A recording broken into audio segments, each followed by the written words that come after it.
안녕하세요. 평생 빚에 쪼들려 살고 있는 30대 후반의 워킹맘입니다. 시작부터 제 소개를 하자니 너무 할 게 없어서 오죽했음 빚 많은 걸 자랑이라 썼겠냐마는 여러분들의 너그러운 이해를 부탁드립니다. 저는 어릴 적에 이혼하신 부모님 때문에 아빠랑 함께 엄마에 대한 정을 받지 못한 채 살았어요. 지금까지도 평생을 그렇게 살고 있으니 더 정확히 말하자면 엄마로부터 받은 사랑이나 정을 아예 기억하지 못하며 그 기분조차 모른다고 표현하는 게 더 정확하겠네요. 밥을 굶거나 옷도 입지 못하고 사는 등 궁핍하게 산 건 아니었지만 교사 생활을 했던 아버지는 저에 대해서 관심이 하나도 없으셨기 때문에 제가 뭘 필요로 하는지를 전혀 물어봐 주신 적이 없으셨고 어려서 뭐가 뭔지 알지 못했던 저는 필요한 것들, 내가 지니고 있어야 할 것들을 제대로 한번 사달라고 졸라본 적 없이 그냥 난 이렇게 없이 혹은 모자르게 사는 사람이구나 하면서 하루들을 버텼습니다. 생리가 터졌을 때에도 전 그게 평생 줄줄 흘러내릴 줄 상상도 못한 채 그냥 무작정 생리대를 살 생각도 못한 채 학교에 등교를 했었고요. 자녀를 학교에 바래다 주던 어느 고마우신 학부모분의 도움을 받고서 등굣길에 주변 마트에서 생리대도 공짜로 받고 급하게 선생님께 양해를 구하고 집으로 돌아가 옷을 갈아입을 수 있었어요. 전 아직도 그날 내가 다른 사람으로부터 도움을 받지 못했더라면 학교에 가서 얼마나 많은 남자애들 그리고 여자애들한테까지 놀림을 받았을까 싶어서 아찔하답니다. 그 정도로 저한테는 감사했던 날과 동시에 다시는 기억하고 싶지도 않은 그런 날이었죠. 학교 다니는 내내 아빠로부터의 제대로 된 보호나 보살핌 받지 못한 채 그저 독립적으로 사는 게 인생이란 걸 일찍 깨닫고 살았고 대학을 들어갈 때 입학금 말고도 도움을 주려 하질 않으시니 저 혼자 알바도 하고 장학금을 받아가면서 대학을 겨우 졸업했습니다. 누가 보면 제가 정말 불우한 가정에서 나고 자란 애인 것 마냥 학교에서 선생을 하면 정년도 보장되어 있고 대학 등록금 정도는 대줄 만한 돈도 벌고 있는 아빠가 있음에도 전 완전히 고아나 다름이 없었어요. 뭐 그마저도 너무 익숙해진 터라 이제는 더 이상 불만이 있지도 않고요. 진작에 대학 졸업하면서 아버지와는 완전히 연을 끊어버렸거든요. 하고 싶은 게 딱히 없었고 오로지 돈만 많이 벌어서 풍족하게 살고 싶었습니다. 점점 자라고 사회에 발을 디디게 되면서 다른 또래의 여자들은 너무나도 예쁘게 그리고 늘 웃으며 행복하게 사는 것 같은데 저 혼자만 세상 침울한 표정을 한 채 불쌍하게 살고 있는 것 같다는 느낌을 내내 지울 수가 없었거든요. 열심히 공부를 했고 과외 알바가 쏠쏠했음에도 이것저것 경력이 될 수 있는 인턴이며 봉사활동까지 시간을 100단위로 쪼개 쓰면서 스펙을 쌓으려고 했고 그 덕인지 저는 다 밝힐 수는 없지만 전공을 살려 한 회사에 취직을 했습니다. 제가 기대했던 만큼의 연봉을 받았고 그래서 남들은 상사 욕하며 회사 욕에 뭐해 아주 누구 15대는 재미로 살 때 전 뭐가 그리 재밌고 즐겁고 또 감사한지 회사에서 상사가 아무리 욕받이라고 욕을 해줘도 월급만 주면 다 너그럽게 용서가 된다는 마인드로 살았습니다. 태생이 돈을 쓰고 잘하지 못했던지라 돈을 제대로 쓸 줄도 몰랐고 그냥 월급 통장에 턱턱 넣어두는 게 전부였고 그렇게 살다가 딱 한 번 직장 동료의 주식 얘기에 홀려당 빠져서는 함께 주식에 돈 3천만 원을 꼬라박았다가 2천만 원의 수익을 얻기도 했었어요. 그 바람에 하지 말아야 할 짓을 해버렸죠. 주식 한 방으로 개고생하며 일해야 버는 돈을 쉽게 벌었던 생각에 수중에 있었던 돈의 3분의 2가량을 겁도 없이 쏟아 부어버렸고 결국 여러분들이 예상하시는 대로 그걸 다 홀라당 잃어버리고야 말았습니다. 몇 년간 돈 모으는 재미로 살았었는데 그 돈 한번 제대로 써보지도 못한 채 다 날려버리고는 30이 넘어서 다시금 통장 잔액 0부터 인생을 시작해야 했어요.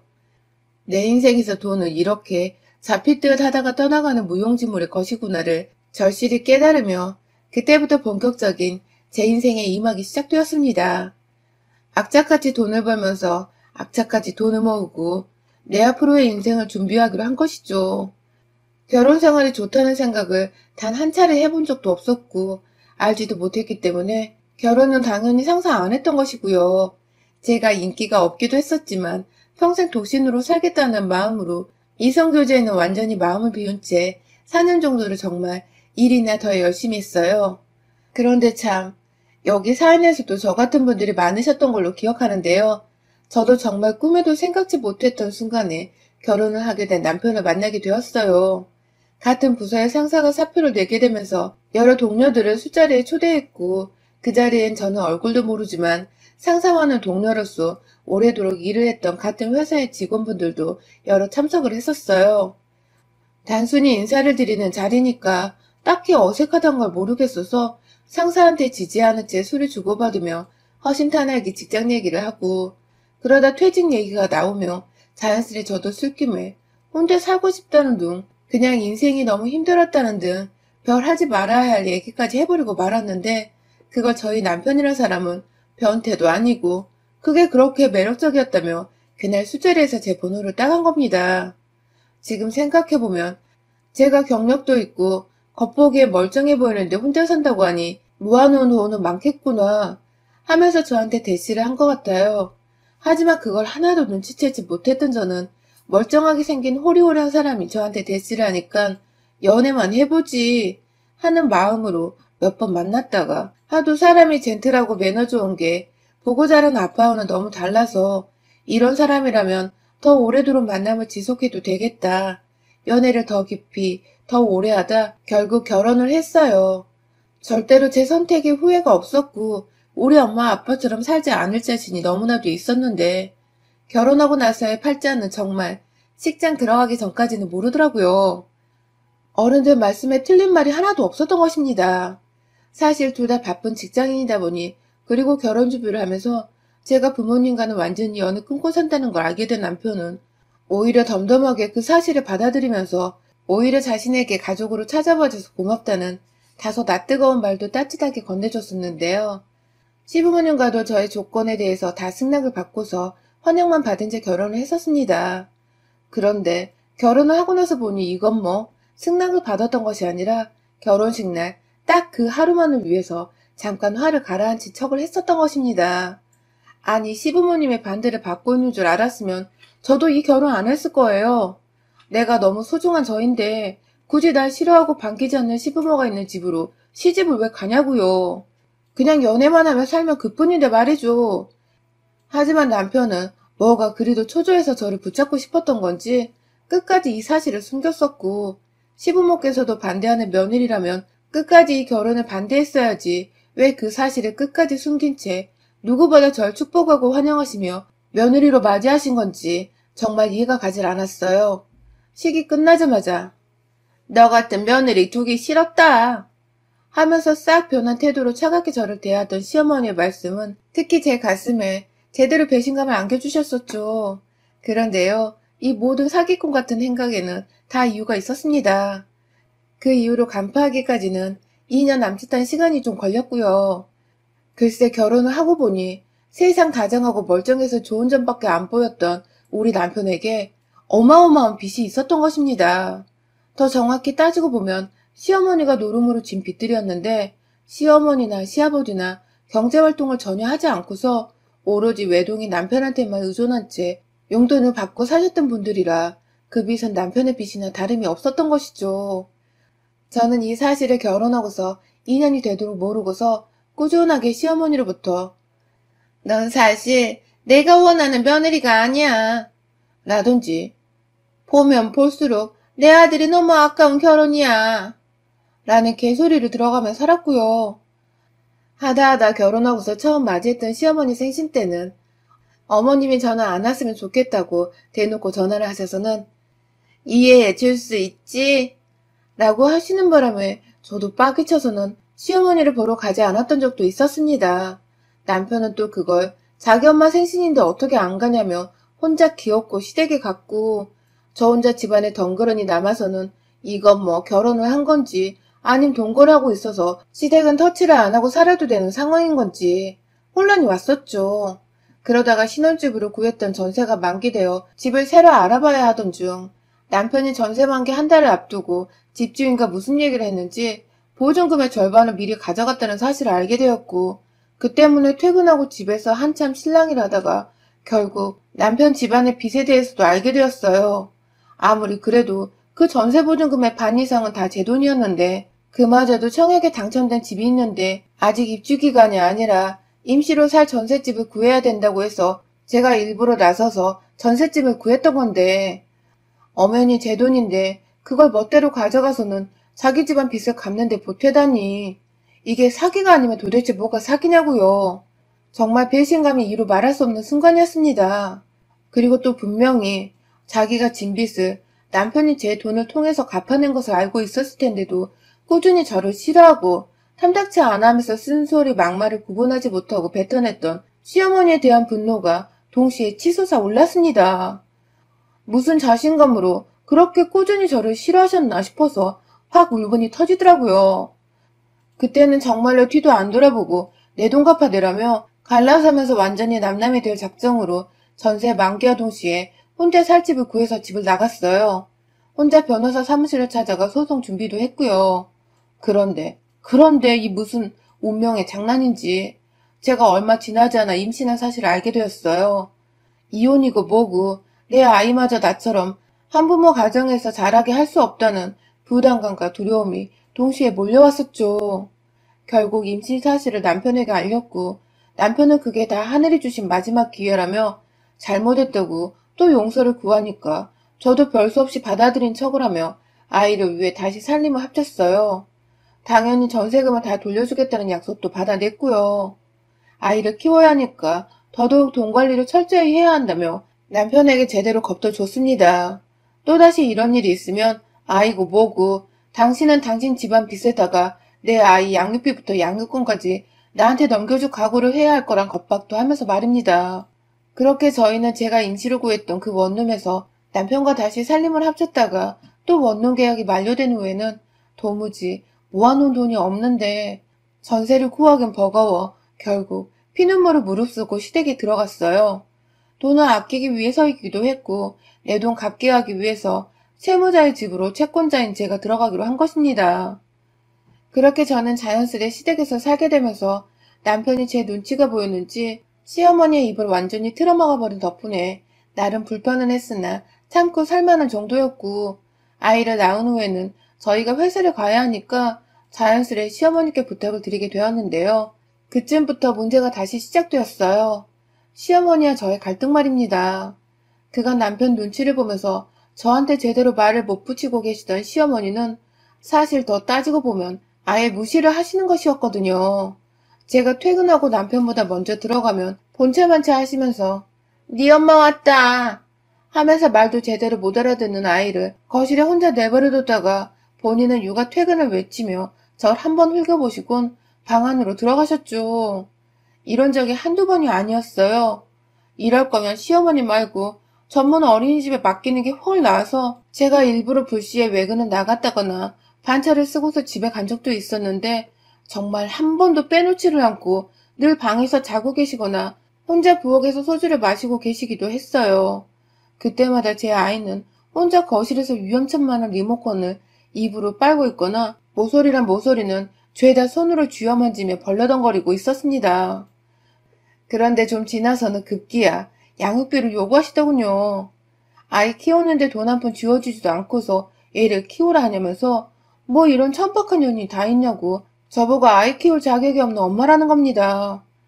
저한테 빌려간 돈을 아직 다 못 갚았다는 사실이 무색하리만큼 시어머니는 아이 양육을 핑계로 다달이 무려 150만 원의 돈을 요구하셨고 당연히 육아를 해주시니 일정의 돈을 드려야 하는 줄을 알고 있었지만 그간 시어머니가 저희 애한테 하셨던 행동들이며 게다가 저한테서 무단으로 돈을 빌려가셨음에도 불구하고 우리 사정 뻔히 아시면서 양육비를 150만 원이라니 정말 염치도 뭣도 없더군요. 친정엄마가 없는 게 이리도 슬픈 적은 처음이었습니다. 내가 내 이름으로 대출까지 받아서는 피땀 흘려 준비했던 내 돈 1억 가까이를 빚 갚는 데 써놓고는 전셋집 구할 자신이 없어 기어코 시댁에 얹혀 사는 중인 아들 부부가 불쌍하지도 않은지 돈 150만 원을 달라니 그게 무슨 얘 이름이냔 말입니다. 함께 사는 입장이라 싸울 수는 없고 어떻게든 대화를 통해 잘 풀어가 보고자 남편과 미리 상의를 한 끝에 주말을 맞아 시부모님과 대화를 했어요. 코로나로 어디 나갈 수도 없으니 그냥 차 한잔 끓여놓고 함께 진득하게 얘기라도 좀 해보자는 마음이었습니다. 하지만 시어머니는 귀엽고 저한테 그러시더라고요. 기껏 분위기 잡고 앉아서는 한다는 말이 돈 못 준다는 말이야? 그럼 이 집에서 네가 짐 빼면 내가 없던 일로 해줄게. 라시더군요. 애를 놔두고 엄마 혼자 집을 나가라니 이 무슨 개망나니 같은 신박한 뻘소리인가요? 저보고 지금 집을 나가는 말씀이세요? 라고 어처구니가 없어 되물으니 시어머니께서는 다 들어 처먹고도 모른 척 발뺌하는 거 봐. 하면서 급기야 제 남편을 바라보며 저거 순 여우라고 얘는 자기한테 맡겨놓고 돈도 안 주고 부려먹으려만 한다며 그래서 자신이 이 결혼을 반대하지 않았냐며 기어코 결혼 반대했다는 얘기를 굳이 그 상황이 또 꺼내들어서는 제가 처음부터 못마땅했다는 말을 하는데 와 진짜 이건 뭐라 도대체 대꾸를 해야 할지 모르겠더군요. 계속 가만히 참고만 있었던 저의 전적인 잘못이었던 것이죠. 빌려간 돈도 저한테 함부로 하는 말들도 제대로 제 아이 돌봐주지 않는 것도 그때마다 화를 내고 문제 제기를 하면 그냥 넘어가면 안 되는 일이라는 것을 알려줬어야 했는데 그쯤 되니 저도 제 자신이 후회스러워 죽겠더라고요. 눈을 지그시 감았다 떴습니다. 제가 화날 때마다 한 번씩 참으려고 하는 의식 같은 것인데요.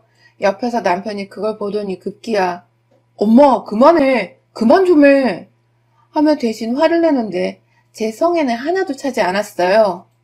어머님 그래서 제 돈도 안 갚고 제 자식까지 저한테 떼어놓고 저를 혼자 이 집에서 내보내시겠다? 라고 반말을 섞고 되물었습니다. 다시금 제대로 어머님의 의중을 들어보자는 제 나름의 착한 척하는 선의이자 돈 없고 능력 없는 한 노인을 위한 배려였어요. 하지만 시어머니는 뭐? 내보내시겠다? 이게 돈 몇 푼 빌려줬다고 위아래가 없나? 하면서 급기야 내 새끼를 향해 그러더라고요. 아이고 그래도 손주라고 데리고 살려 했는데 지 엄마 팔자는 못 따라가겠네. 집 나가 호러미 밑에서 사람 구실이나 하고 살란가 모르겠다. 하면서 그 어린애를 들쳐업고는 저희 방 안에 있던 조그만 아이 침대에 아이를 들여놓곤 그 침대를 얘가 막 중심도 못 잡고 흔들리는 와중에 방 밖으로 질질 끌고 나오는 게 아니겠어요? 저희 애 안을 때부터 이상하다 싶어 저도 제자리에서 일어섰다가 그 꼴을 보니 도저히 이혼도 아직 안 한 마당에 홀어머니 소리까지 듣고는 정말 제 인내심의 한계에 다다랐습니다. 저도 모르게 제 옆에서 어쩔 줄 몰라 하던 남편 새끼 대가리를 주먹으로 쳐버렸어요. 네 자식 저러고 있는데 똥마려운 개새끼 마냥 가만히 있냐? 하면서 남편에게 1차로 퍼본 뒤에 자기 새끼 때렸다며 놀래 야! 하면서 제게 소리를 지르던 시어머니가 달려가 일단 저희 아이부터 떼어놓았습니다. 정신 차린 남편이 뒤늦게 저 따라와서는 얘를 자기한테 달라며 안으려고 하는데 다시 한번 발길질로 차버리고는 너 새끼랑은 당장 이혼인 줄 알아. 라는 말을 남기고 방 안에 보이던 우리에게 젖병을 들고 나와서는 시어머니 주둥이에 집어 넣어버렸어요. 얼떨결에 입에 젖병을 문 시어머니는 뱉어내려고 발악을 하는데 제가 제정신이 아니었어요. 그냥 며느리로서의 체면이며 예의며 다 잊어버리고는 저희에게 분유로 쓰고 있는 통을 열어다가 그 가루를 그냥 확 시어머니한테 부어버렸습니다. 제가 그러고 나서도 화가 안 풀린다며 분유통을 아무 곳이나 기분대로 던져버렸는데 그게 부엌 안에 컵을 걸어놓던 거리에 제대로 명중시킨 바람에 줄줄이 컵이 바닥에 떨어지며 깨지고 깨지는 와장창 소리가 나고 아주 개판이었습니다. 그런 와중에 저는 혼자 아이를 들쳐업고 그 집을 나왔어요. 당장 갈 곳은 없지만 당분간이면 될 거라며 유일한 저의 싱글 친구인 대학 동창에게 부탁해 그 집으로 들어갔고 이윽고 에어비를 구해 한 달을 나와 살았어요. 그 사이 제 아이는 어찌할까 하다가 출퇴근길에 수소문에서는 저 회사 상사 아이가 보냈었다는 회사 근처 어린이집으로 아이를 맡겼고 이윽고 회사 안에서도 제가 혼자 아이를 걱정하는 것에 말들이 오고 갔었는지 남편과 제가 별거 중이란 소문이 돌았습니다. 상황이 점점 안 좋아지는 듯 했으나 하늘은 제 편이었어요. 남편이 무단으로 빼돌렸던 저희 전세금을 제가 제대로 걸고 넘어지면서 사기죄를 겸해 이혼소송을 걸었고 맘 같아서 어떻게든 혼인 취소까지 해버리고 싶었는데 그러면 정말 우리 아이는 처음부터 아빠고 뭐고 없던 미혼모로부터의 아이가 될 것만 같아 그것만은 참았습니다. 저한테 아이 어린이집 그리고 법률 조언까지 해줬던 상사는 급기야 너무 분하다며 본인 스스로 저희 부부의 진실에 대해 회사에 소문을 내주고 다녔고 그 덕에 말빨 좋은 상사 덕에 남편은 완전히 회사 내에서 쓰레기 취급을 넘어 상대 못할 말종 취급을 당했어요. 본인은 저한테 소송 걸리고 제가 남편뿐만 아니라 시어머니를 향해서도 혼인 파탄의 책임을 물어 위자료 소송을 걸어버린 바람에 줄줄이 소송 해결의 위자료, 그리고 앞으로의 양육비 지급과 제 전세금을 갚아내려 돈이 필요했을 텐데 직장은 다녀야 하니 얼굴에 철판을 깔고 출퇴근을 하는데 지난번에 보니 유부남 유부녀 동료들 사이에서도 밥도 혼자 먹고 완전히 아싸가 되어서는 지내고 있더라고요. 그래도 사내왕따로 고소당할까봐 일감은 조금씩 주면서 공적인 관계만 맺고 있고 말이죠. 지 아들이 딱 죽기 직전의 상태로 돈을 벌고 있는 걸 눈치챘는지 딴엔 엄마라고 저희 회사까지 찾아와 제 앞에서 울고 불고 무릎 꿇고 잘못했다고 사과를 하러 온 시어머니. 사람들 앞에서 창피하지도 않으신지 자신이 너무 실수를 한 것 같다며 자기 아들이 돈을 벌어야 하는데 그걸 죽지 못해 하고 있다며 저를 너무 그리워한다고 막 제 발을 붙잡고 팔에 매달리고 정말 눈 뜨고 못 볼 정도로 사람이 한순간에 딱해졌더군요. 그러나 전 그런 시어머니의 모습에 더욱 희열과 쾌감을 느꼈습니다. 제가 싸가지 없다고 하셔도 상관없어요. 시어머니는 제게 그런 일을 당할 만큼의 죄를 저질렀고 지금 그 죄값을 하나씩 받아가고 있는 중이신 거니까요. 인생은 다 돌고 도는 법이거늘 사람한테 잘못하고 죄 짓고 살면 얼마나 말년이 고통스러운지를 피부로 다 느껴보시도록 제가 끝까지 도와드리고 지켜볼 겁니다. 여러분의 생각은 댓글로 남겨주세요. 오늘도 시청해주셔서 정말 감사합니다.